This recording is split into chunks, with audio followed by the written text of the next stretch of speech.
নমস্কার, astro guidance অনুষ্ঠানে আপনাদের সবাইকে অনেক অনেক স্বাগত জানাচ্ছি এবং এই অ্যাস্ট্রো গাইডেন্স অনুষ্ঠান এবং বেশ কিছু বিষয় নিয়ে আমরা আলোচনায় থাকি এবং খুব গুরুত্বপূর্ণ বিষয় এটা বলা ভালো, কারণ আমাদের দৈনন্দিন জীবনে অনেক কিছু প্রশ্ন আমাদের মনে ভিড় করে এবং সেই প্রশ্নগুলোর যদি উত্তর আমরা পাওয়ার চেষ্টা করি তা অবশ্যই অ্যাস্ট্রো গাইডেন্স অনুষ্ঠানের মাধ্যম দিয়ে।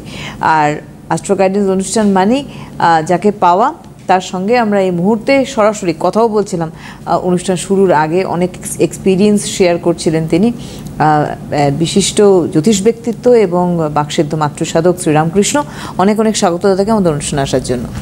নমস্কার, আমার সকল দর্শক বন্ধুদের প্রণাম জানাই এবং আমার আরাধ্য দেবী তারামাকে প্রণাম জানিয়ে এবং আমার বয়োজ্যেষ্ঠ যত মানুষ আছে সকলকে আমার প্রণাম জানিয়ে, আমার গুরুদেবকে আমার প্রণাম জানিয়ে আজকের অনুষ্ঠান শুরু করছি। একদম, আপনারা রয়েছেন কিন্তু ওনার সঙ্গে সরাসরি লাইভ অনুষ্ঠানে এই মুহূর্তে কথা বলতে। ফোন করুন আমাদের সরাসরি ফোন নাম্বার 6292242341 আজকে যে বিষয়বস্তু তা অত্যন্ত গুরুত্বপূর্ণ, যে মানুষ জীবনে ক্লান্ত হয়ে যায় দুশ্চিন্তা, হতাশা, অবহেলাজনিত কারণে। কিন্তু এই যে একটা খুব প্রাসঙ্গিক আজকের বিষয়, সেটা প্রথমেই আমি প্রশ্ন করব যে কেন? দেখুন, প্রত্যেকটা মানুষকে গীতা পড়ার প্রয়োজনীয়তা আছে। আমি বলি, গীতায় ভগবানকে যখন অর্জুন জিজ্ঞেস করলেন, তুমি তো এত বড় ভগবান, তুমি তো ভগবান, বড় আর ছোট কি, তুমি ভগবান, তুমি সৃষ্টি, তুমি সব, তাই তুমি তো যুদ্ধ কেন করাচ্ছ? তখন ভগবান বললেন, যদা যদা হি ধর্মস্য গ্লানি ভবতি ভারত অভ্যর্থনম অধর্মস্য তদাত্মানাম সুজাম্যহম পরিত্রাণায় সাধূনাম বিনাশায় চতুষ্কৃতাম ধর্ম সংস্থাপনাস্তায় সম্ভবামি যুগে যুগে। যে ধর্মকে রক্ষা করে যুদ্ধ করতে হবে। আমি মাতৃগর্ভে জন্মেছি, আমার মৃত্যু হবে। যে মাতৃগর্ভে জন্মাবে তাকে মরতে হবে এবং তাকে কর্ম করতে হবে। কর্ম যেন ধর্মযুক্ত কর্ম হয়। একটা মানুষ সকালবেলা স্নান করতে যাচ্ছেন, সেটাও তার কর্ম। তিনি আহার করছেন, সেটাও তার কর্ম। তিনি কাউকে বকাবকি করছেন, সেটাও তার কর্ম। এবং তিনি যে এই যে হার্টবিট হচ্ছে, এটাও হার্টের কর্ম। আমরা কর্ম ছাড়া এক বিন্দু মানে ঘুমোচ্ছি, সেটাও কর্ম। কিন্তু যে কর্ম ধর্মযুক্ত কর্ম হবে, সেই কর্ম মানুষকে করতে হবে। যেমন কালকে এক মা এলেন আমার চেম্বারে, এসে বললেন তার মেয়ে আমেরিকায় থাকে, প্রচণ্ড বিপদের মধ্যে আছেন, তুমি একটা 10, 20, 30 হাজার টাকা নিয়ে নাও, আমাকে একটা মাদুলি দিয়ে দাও। আমি বললাম, মা বিষয়টা বিষয়টা এরকম নয়। বিষয়টা ওকে আগে বুঝতে হবে যে ওর কি প্ল্যানেটারি পজিশনটা খারাপ আছে আর ওর তার জন্য কি কি কাজ করতে হবে। একদমই তাই। আজ বন্ধু রয়েছেন, দেখে নেবো। হ্যালো হ্যালো, নমস্কার, কে বলছেন? নমস্কার, আমি বেহালা থেকে কথা বলছি। হ্যাঁ, কে বলছেন বেহালা থেকে? রাজদীপ নারায়ণ চৌধুরী কথা বলছেন। আচ্ছা, বলুন। আমি মোটামুটি যখনই সময় পাই আমি ওনার অনুষ্ঠান দেখি। আচ্ছা, কেমন লাগে ওনার অনুষ্ঠান?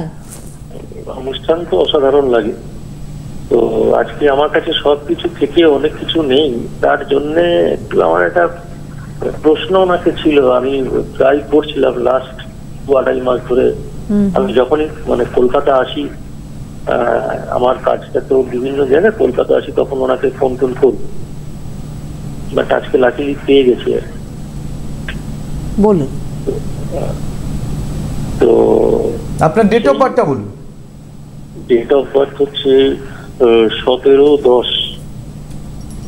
হ্যাঁ, ইয়ার, বছর 76, 76। 76। সময় সকাল কি? 10টা 15। সকালবেলা? সকাল 10টা 15, দিল্লি। দিল্লিতে জন্ম। আচ্ছা, দাঁড়ান।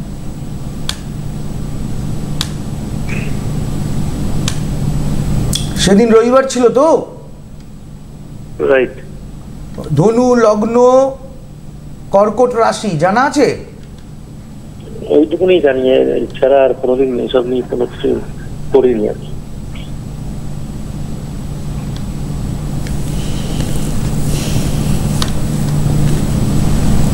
দাঁড়ান, ওয়েট করুন, বলছেন।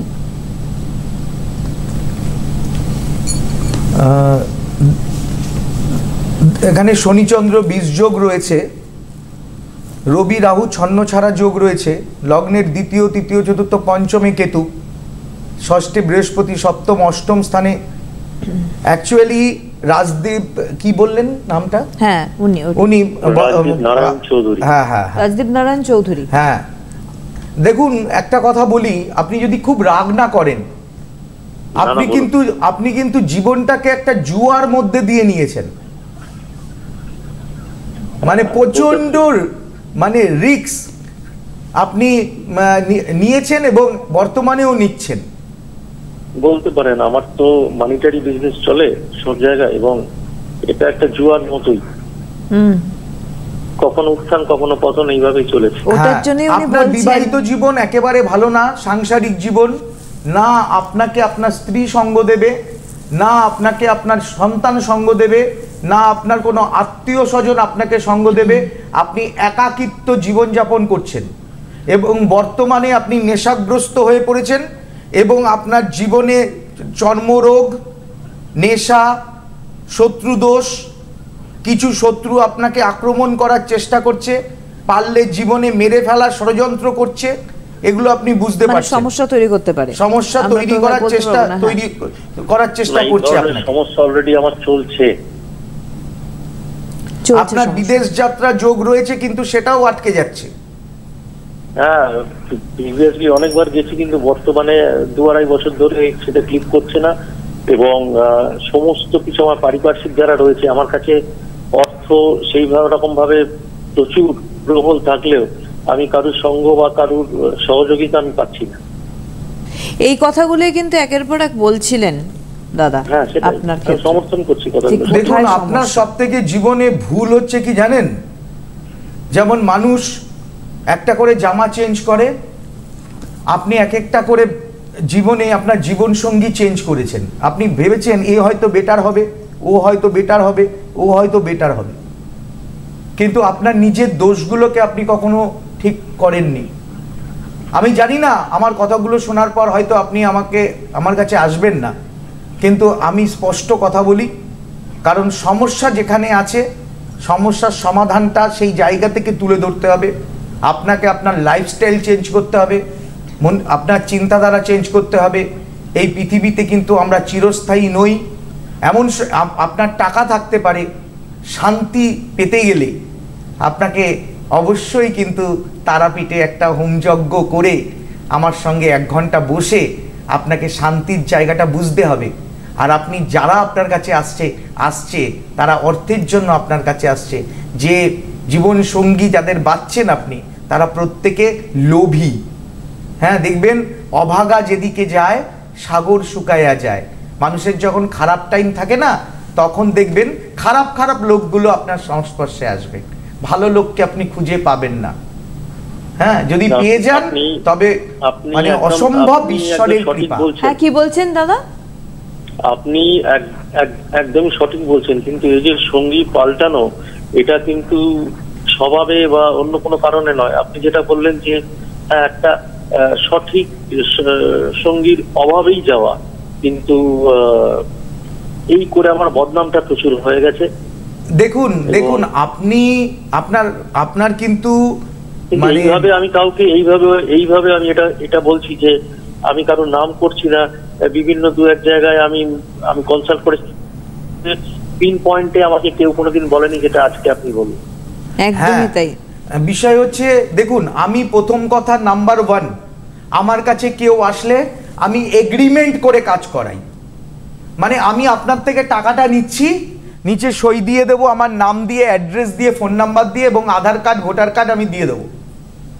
আপনি আমাকে যে কোনো ওই এগ্রিমেন্টটা যে কোনো থানায় দিলে পুলিশ আমাকে তুলে নেবে। এক হচ্ছে আমি এগ্রিমেন্ট করে কাজ করি, টাকা কিন্তু আমার কাছে মানে লাগবে, এটা কিন্তু ওই 9-6 কাজ না যে আমি আজকে আপনার কাজটা আছে 30,000-এর, আমি আপনার থেকে 2,000 নিয়ে ফোনটা তুললাম না।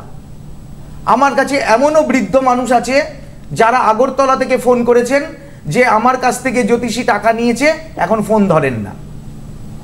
এই কাজটি আমি করি না। আপনি আমাকে সব সময় সব জায়গায় পাবেন, এগ্রিমেন্ট করে কাজ করবেন। কাজ না করতে পারলে আমি টাকা আপনাকে ফেরত করে দেবো। আমি চিটিংবাজি করতে বসিনি, আমি সেই রক্ত আমার শরীরে নেই, ফ্রিডম ফাইটারের রক্ত আমার শরীরে আছে। আমি জ্যোতিষটাকে জানি, তন্ত্রটাকে জানি, মানুষ সেবায় নিজেকে নিয়োজিত করেছি, মানুষকে ভরসা দিতে জানি এবং চেষ্টা করি কাজ করার। কাজ করতে না পারলে পয়সা ফেরত দেবো, কিন্তু চেষ্টা করব, ভগবান তো নই। এত বড় কথা বলেছেন আপনি, লাইভে যখন বসে এত বড় কথা বলেছেন, আমি অবশ্যই আপনার সঙ্গে সত্তর যত তাড়াতাড়ি পারি যোগাযোগ করব। বাট আমাকে এই জায়গা থেকে একটুখানি আপনি যদি বার করতে পারেন, কারণ লোকে অর্থের অভাবে ফোন করে, আমার অর্থের কোনো অভাব নেই, কিন্তু আমার এই পারিপার্শ্বিক দিকের একটা শান্তির খুব অভাব। একদম দেখুন, একেবারেই দেখুন, অর্থটা প্রপার জায়গায় লাগাতে হবে। যখন আপনার খারাপ সময় আসবে না, তখন আপনি ভালো ডাক্তার পাবেন না। এমন ডাক্তার পেলেন, সে আপনার থেকে টাকা চুষে নিল কিন্তু ট্রিটমেন্টটা ঠিক করলো না। আপনার যখন খারাপ সময় আসবে, আপনি ভালো জ্যোতিষী পাবেন না, যে জ্যোতিষী আপনাকে অ্যাস্ট্রোলজার আপনাকে হেল্প করবে। মিলিয়ে নেবেন। যখন আপনার খারাপ সময় আসবে না, তখন আপনার বন্ধুগুলোকে ভালো তখন চিনে নেবেন কোন লোক আপনার সঙ্গে আছে। চাণক্য বলেছে শ্মশানে রাজোদ্ধারে, হ্যাঁ, যে সঙ্গে থাকে সেই হচ্ছে প্রকৃত বন্ধু।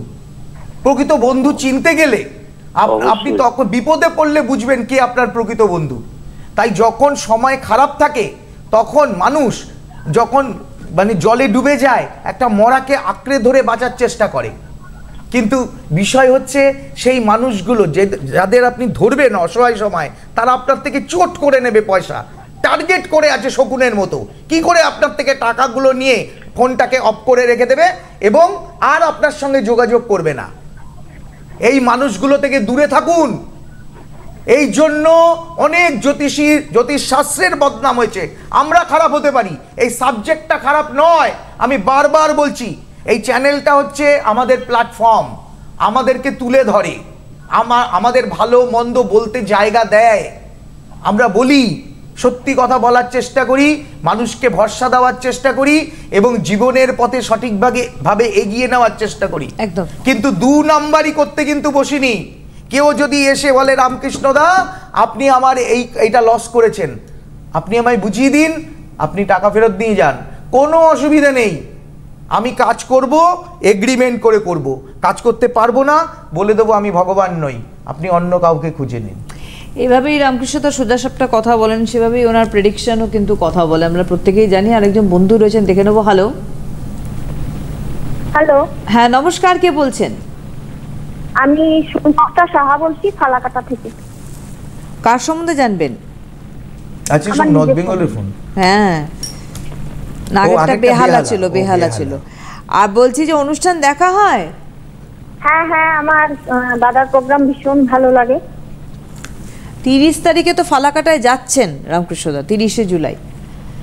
আচ্ছা, আজকে কার সম্বন্ধে জানবেন আপনি? আমার নিজের সম্বন্ধে। হ্যাঁ, ডেট অফ বার্থটা বলে ফেলুন তাড়াতাড়ি। 14 এপ্রিল 1979। সময় কি? সকাল 10টা। ফালাকাটায় জন্ম? না, কুচবিহারে জন্ম। তার 1 মিনিট।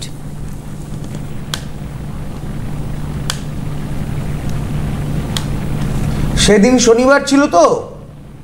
হ্যাঁ হ্যাঁ হ্যাঁ। মিথুন লগ্ন, তুলা রাশি, 7 নক্ষত্র। হ্যাঁ হ্যাঁ। জানেন? হ্যাঁ, জানা আছে। এখানে যেটা দেখা যাচ্ছে হরোস্কোপে, লগ্নের 2য় বৃহস্পতি, 3য় শনি রাহু, 4র্থ পঞ্চম ষষ্ঠ সপ্তম অষ্টম নবম দশম একাদশ দ্বাদশ। প্রথম কথা বলি, তুমি জন্মাবার পরে তোমার বাবার অর্থনৈতিক উন্নতি প্রচন্ড হয়েছে, তুমি ফুলে ফেপে উঠেছেন তোমার বাবা। তোমার বাবা তোমাকে লক্ষ্মী বলে মেনে নিয়েছিলেন, কিন্তু তোমার গায়ের রং কালো, তুমি প্রচন্ড মিষ্টভাষী, কিন্তু তুমি যখন জন্মেছো, জন্মাবার পর তোমার বাবা মেনে নিয়েছিলেন বাড়িতে লক্ষ্মী এসছে। আমি ঠিক বলছি না ভুল বলছি বলো তো? হ্যাঁ হ্যাঁ হ্যাঁ, একদম ঠিক, একদম ঠিক। আরে বাহ। তোমার গায়ের রং কালো বলে তুমি নানা রকম ডিপ্রেশনে ভুগতে। হ্যালো? হ্যাঁ হ্যাঁ, বলুন। কিন্তু তোমার গলার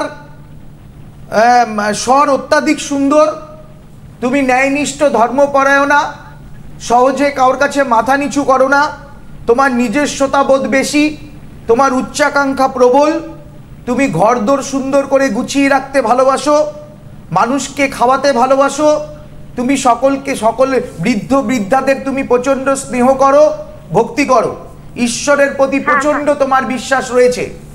কিন্তু তোমার বিবাহিত জীবন ভালো না, তোমার গায়ের রং কালো বলে তোমার বাড়ির লোক তোমাকে ভয়ের চোটে তোমাকে কোথাও না কোথাও একটা বিবাহ দিয়ে দেওয়ার চেষ্টা করবে এবং সেটাই হবে তোমার জীবনের কাল।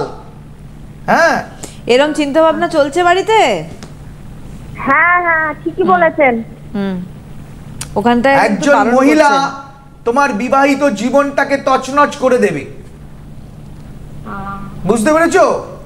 একজন মহিলা তোমার বিবাহিত জীবনটাকে তছনছ করে দেবে, তোমাকে কাঠের পুতুলের মতো রেখে তোমার সংসারে কিন্তু সেই মহিলা মাতব্বরি করার চেষ্টা করবে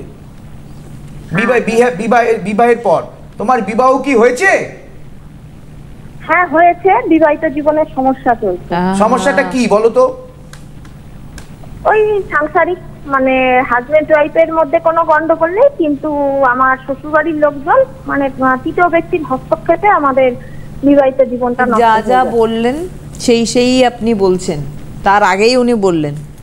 আচ্ছা, আরেকটা কথা বলো তো, তুমি কি সঙ্গীত শিল্পী? হ্যাঁ হ্যাঁ হ্যাঁ। ও, ওই জন্য কণ্ঠস্বর এত সুন্দর। কি গান করো তুমি?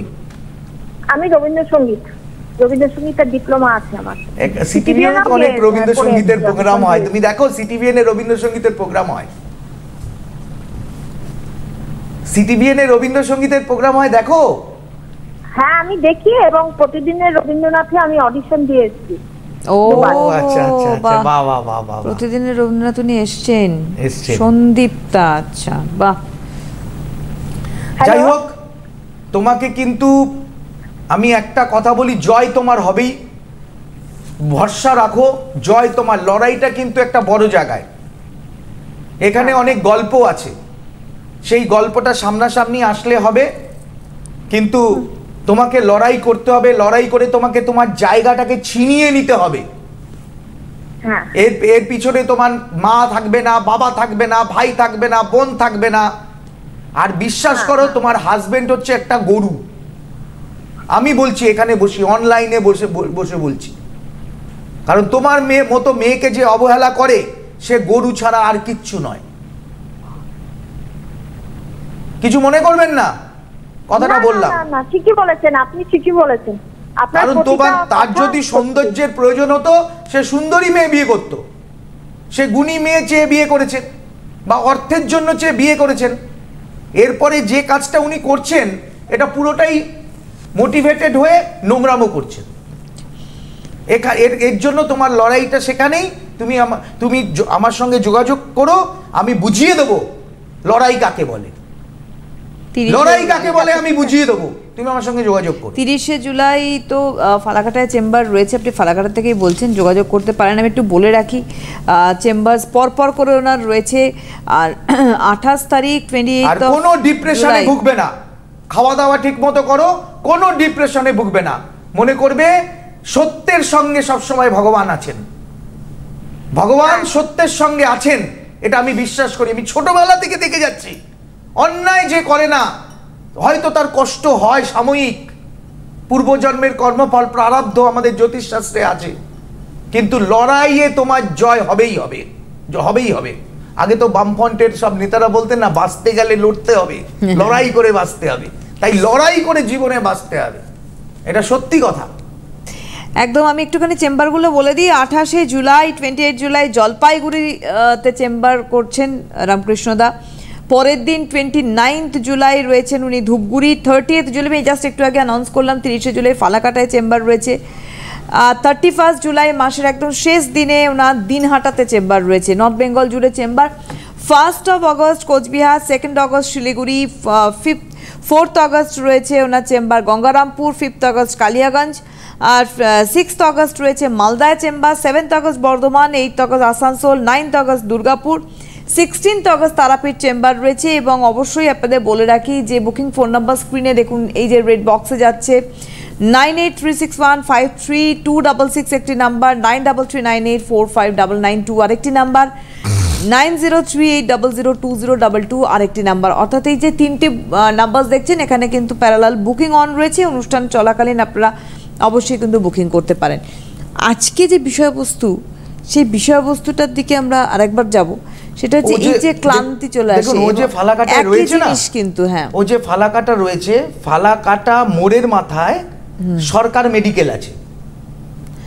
আচ্ছা, সেই সরকার মেডিকেলের ভদ্র মানে যার দোকান, ওই যেটা নান্দনিক প্যালেসের রাস্তায় গেছে ফালাকাটায়। আচ্ছা, উনি তখন বেকার ছিলেন, ওনার শাশুড়ি আমার কাছে নিয়ে এসেছিলেন জলপাইগুড়িতে, তখন আমি বসতাম। আমি বলেছিলাম আপনার সরকারি চাকরি হবে এবং আপনি ওষুধের দোকান করুন, আপনার লাভ হবে। আমি সেটাই করেছি। উনি স্কুল টিচার হয়েছেন এবং উনি সরকার মেডিকেল করেছেন ওখানে। বাহ, কি বললাম বুঝলেন? তার মানে দুটোই ফলে গেছে একদম। আর আমি এমন একটা মানুষ, আমি ওনার কাছে টাকা পাই, আমি কিন্তু কোনোদিন চাই না ওনার দোকান থেকে আমি ওষুধ কিনতে যাই যদি উনি আমাকে দিয়ে দেন আমার পয়সাটা। আচ্ছা, কিন্তু আমি শুধু ফলো করি মানুষ কতটা হতে পারে স্বার্থপর, যে নিজের কাজটা হয়ে গেলে আর চেনে না। উনি কি করেন, আমার ওষুধটা দেন, আমার থেকে টাকাটা উনি কেটে নেন, কিন্তু আমি যে টাকাটা পাই সেই টাকাটার কিন্তু উনি উচ্চবাচ্য করেন না, বলেন আপনার সাথে বসুন, চা খান, এই করুন ওই করুন, হ্যাঁ, কিন্তু আমার টাকার ব্যাপারে উনি কথা বলেন না। এই তো কদিন আগে আবার ফোন করেছেন, আবার কোনো একটা প্রবলেমে বিপদে পড়েছেন, আমি আসবো, বুঝুন। এটা হচ্ছে অবশ্যই দুনিয়া। আপনারা শুধু জ্যোতিষীকে অনেকে দোষ দিচ্ছে তা না, মানুষও তাই, কাজ করিয়ে পয়সা দেয় না। আমাদের এক একটা জিনিস কিনতে লাগে, আমাদের এক একটা জায়গা তৈরি করতে লাগে। আপনি মানে যদি সত্যিকারের প্রকৃত কাজ করেন তার খরচ আছে, হাওয়ায় হাওয়ায় করলে কিচ্ছু নেই খরচ। আমি বারবার একটা কথা বলি, যদি আপনি কেউ বাঘের স্বপ্ন দেখে, আপনি একটা ফুল নিয়ে তার বালিশের তলায় রেখে দিয়ে বলেন যা কালকে থেকে বাঘের স্বপ্ন দেখবি না, সে বাঘের স্বপ্ন দেখবে না, সেটা হচ্ছে ভরসা। আর যদি সত্যিকারের বাঘ আসে তাহলে ওই ফুল বাঁচাতে পারবে না, তখন কিন্তু বন্দুক লাগবে। তাই ডায়লগে কোনো কিছু হয় না, প্রকৃত কাজ করতে হবে এবং সেটা লিখিতভাবে, তোমার দম থাকে তুমি লিখে দাও, আমার কষ্টের পয়সা আমি নষ্ট করব না। একদমই তাই, এটা একদম বাস্তব বিষয় যে বলে দেওয়া প্রেডিকশন প্রপার যিনি করতে পারেন, তার প্রতিকার প্রতিবিধান অব্যর্থভাবে কাজ করে। রামকৃষ্ণদার প্রেডিকশন অব্যর্থভাবে ফলার একটি কারণ যখন উনি দেখেন সব দিক দেখে বিচার করে কিন্তু উনি সেই কথাগুলি বলেন। আজকে যে দুটি ফোন ঢুকেছিল সেই দুটি ফোনের মধ্যেই দেখুন প্রশ্নের প্রয়োজনীয়তা ছিল না, ঠিক যার যেখানটা সমস্যা সেই সমস্যাটা কিন্তু উনি বলেছেন। এবং সমস্যা শুধু না, যেখানে সমস্যা রয়েছে উনি আর একটা কথা খুব ভালো বলেন, যেখানে সমস্যা রয়েছে পাশে তার সমাধান রয়েছে। এবার বুঝতে হবে আপনাকে। আজকের হাতে সময় নেই। 28শে জুলাই জলপাইগুড়ি চেম্বার, 29 ধূপগুড়ি, 30 ফালাকাটা, 31 দিনহাটায় চেম্বার, 1 আগস্ট কোচবিহার, 2 শিলিগুড়ি, 4 গঙ্গারামপুর, 5 কালিয়াগঞ্জ, 6 মালদা, 7 বর্ধমান, 8 আসানসোল, 9 দুর্গাপুর এবং 16 কিন্তু তারাপীঠ চেম্বার। আজকে হাতে সময় নেই, আপনারা যোগাযোগ করতে থাকুন, বুকিং করতে থাকুন। অনেক অনেক ধন্যবাদ জানাবো দাদাকে আবারও আমাদের অনুষ্ঠানে আসার জন্য। ধন্যবাদ আপনাদের জানাই, নমস্কার। সুখবর, আপনাদের প্রিয় জ্যোতিষী রামকৃষ্ণ শাস্ত্রী অনলাইন কনসালটেন্সি করছেন। আপনাদের প্রতিকার এবং পরামর্শ ভারতবর্ষের বিভিন্ন প্রান্তে পৌঁছে যাচ্ছে। Online consultancy number 9038002022। Ramakrishna Shastri আপনাদের সাথে, আপনাদের পাশে।